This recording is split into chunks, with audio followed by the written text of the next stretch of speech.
This video, please focus on the molt.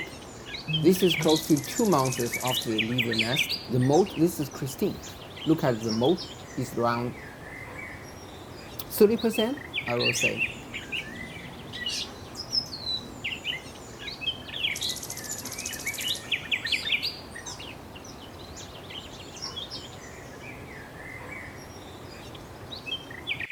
Oh, this is Alex. This guy is very easy to distinguish because he only has one tuft.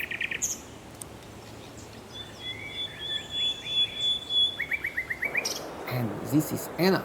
Look at how mature Anna is. He's like 50% of the molt. Anna is ready to leave the territory anytime.